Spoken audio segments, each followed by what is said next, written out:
GS score, GS score, GS score, GS score, GS score, GS score, GS score, GS score, GS score, GS score, GS score है, GS score, GS score, GS score, GS score, GS score, GS score. GS score.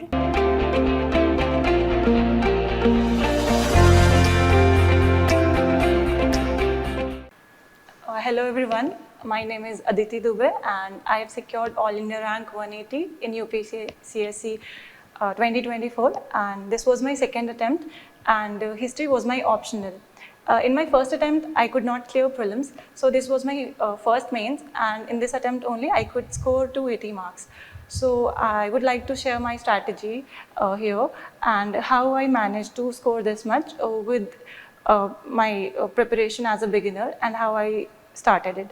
So in this video, I would like to discuss a few things only, and they are firstly the sources that I refer to, and secondly it will be answer writing, like how we should start answer writing, and thirdly it will be the help that I took from places from all the places. So starting from the sources, so we have for history optional, we have ancient India in part 1 of paper 1 and medieval India in part B of paper 1 and modern India for part A in paper 2 and world history for part B in paper 2. So let me write the sources that I refer to. So for ancient,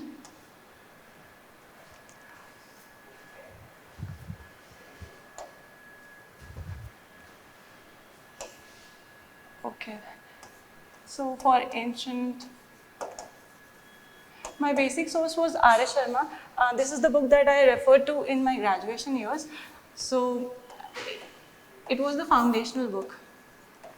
Over this, I supplemented from other sources because it is important and it is not, R.S. Sharma is not sufficient. So I selectively refer to Pinder Singh ma'am's book and you can refer it as a foundational book also. And I also refer to for value addition, I also refer to self-study history, PYQ solutions for topics that are not covered through these sources. So that was there. I did not refer to self-study history notes. I refer to their PYQ solution module. And the third source was Shruti Sharma ma'am. She secured All India rank 1 in 2021 exam. She also had history optional. So she uploaded her notes on Telegram and they are available for free of cost and they were very useful for me. So Shruti ma'am's notes were very helpful in ancient India.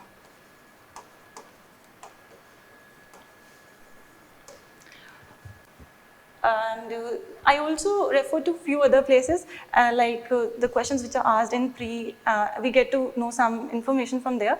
So you can, like you should not restrain yourself. If you get some value addition points from here and there, then you can also include in optional notes. And in fact, that is a good practice because it helps you in revising the subject again and again. So that is for the ancient India. For medieval India, my sources were Satish Chandra sir's book, both volumes, though I referred to volume 1 more, and for the second volume which talks about Mughal Empire, I did not refer it completely. So this was the source. For modern India, after a basic reading of Vipin Chandra, I referred to Shekhar Bandyopadhyay sir's book, and it is an excellent book.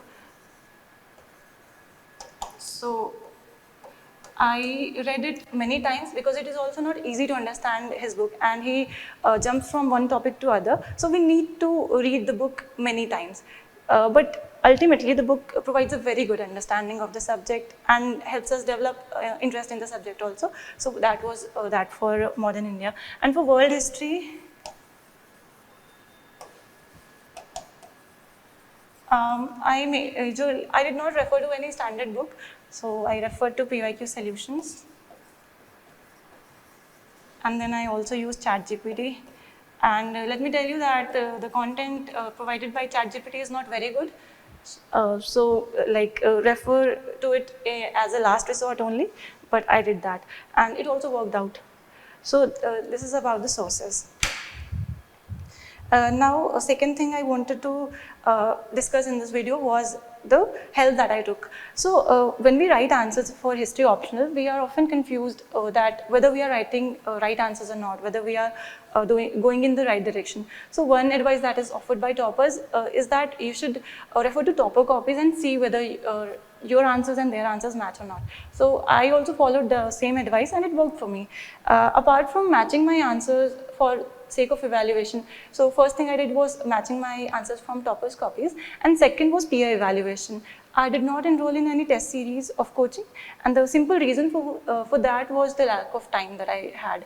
So I thought that if I only after I cover all the PYQs, then can I think about referring to test series. So that was the reason I did not refer to any test series.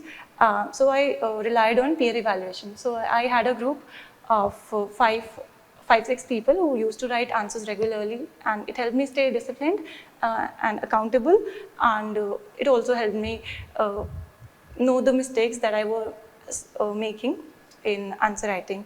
So that is about the help that I took. And regarding the courses, I did not take any foundation course or any course for history optional.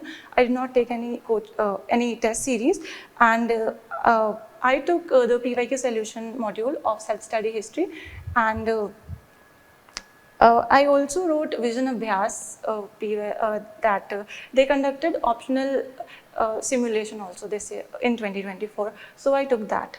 So these are the only things that I took help from.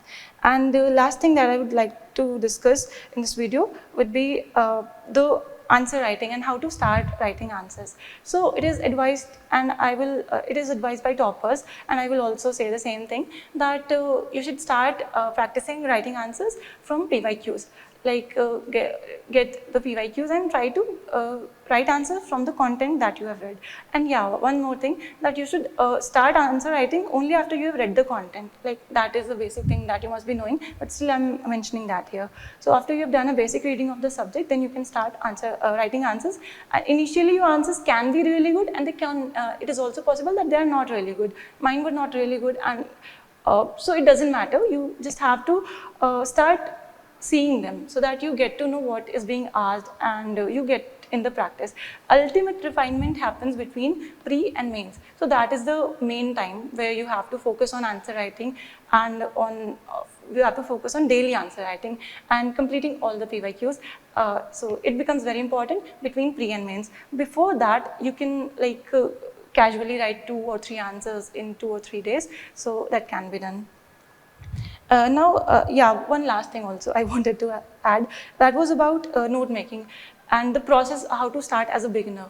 So there are 2 types of aspirants of history optional. First ones are those who have done their graduation in history, and second ones who have changed their streams.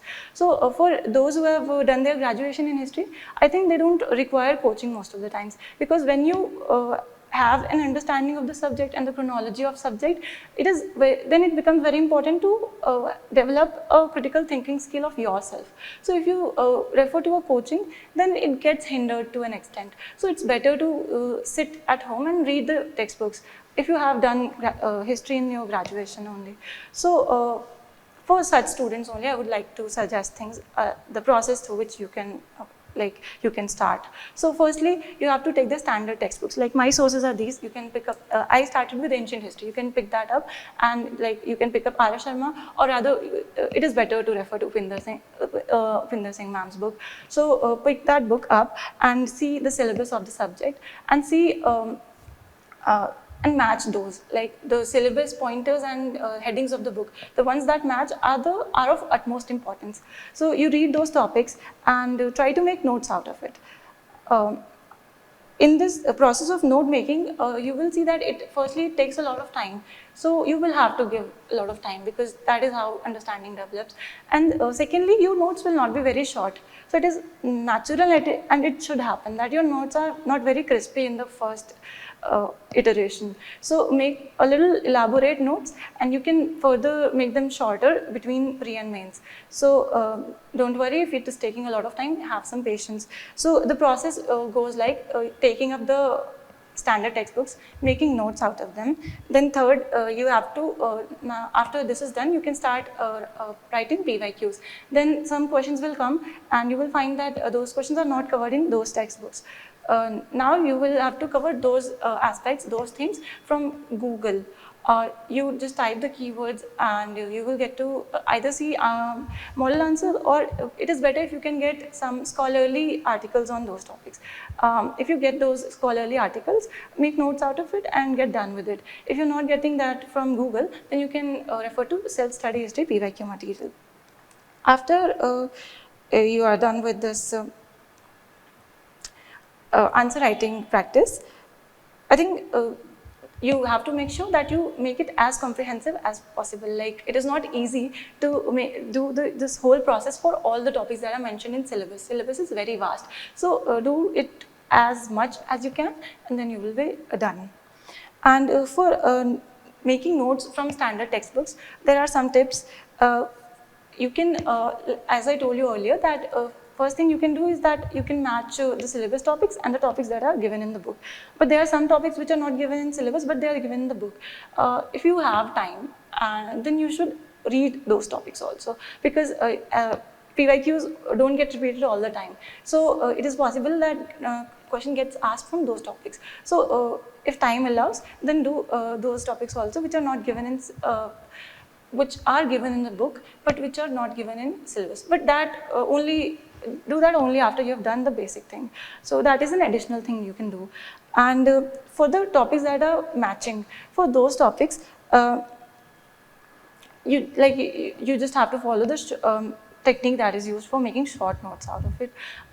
There's also another approach called reverse engineering approach, and I got to know about it from answer on Reddit, and the person was also preparing for UPSC, and he gave his strategy, and I really liked it. So he also gave he or she gave example of note making, how they were like going about it. So the example was like they were trying to read the Mughal Rajput relations, and in Mughal Rajput relations, the questions that have been asked till now were usually from point of view of Akbar and his relation with Rajputs in general, and there were no names of specific dynasties like Marwar or Mewar, and either this type of question was asked, or another type of question that was asked was the comparison of Akbar's Rajput policy with Aurangzeb's or other rulers' Rajput policy. So that is how the PYQs have been asked. So when you are making notes of this topic, where you know that PYQs have been asked, you have to make notes such that you have a introduction for the topic, and then you have points which are general as well as specific. You have to make notes on Mughal Rajput relation with respect to Akbar and Mewar, Akbar and Marwar, Akbar and Bundi state and other states, and then you will also have to make notes on Jahangir's policy and on Shah Jahan's policy and other rulers' policy. So this is how you complete a topic comprehensively. So this can be called reverse engineering, because you referred to PYQs earlier before going to the text. So this can be done for note making. So yeah, so this has been discussed. So this is all I wanted to discuss in the video, and in the end I would like to say that this exam is such that you always have self-doubt until and unless you have cleared the exam. And I was also like this. I used to have a lot of self-doubt, but like, you have to just make peace with the doubt, and you have to just work and be in the process. To stay consistent, you can use different techniques, like many techniques are there. First, the ones that I used are like listening to music, so that like when we have anxiety and we listen to music, especially the music that we like, our anxiety gets eased. Secondly, you can also use a YPT app, Yellow Tuma app. It is a group study app, and it helped me stay consistent. And let me write the name of the app also. Let me write it here only.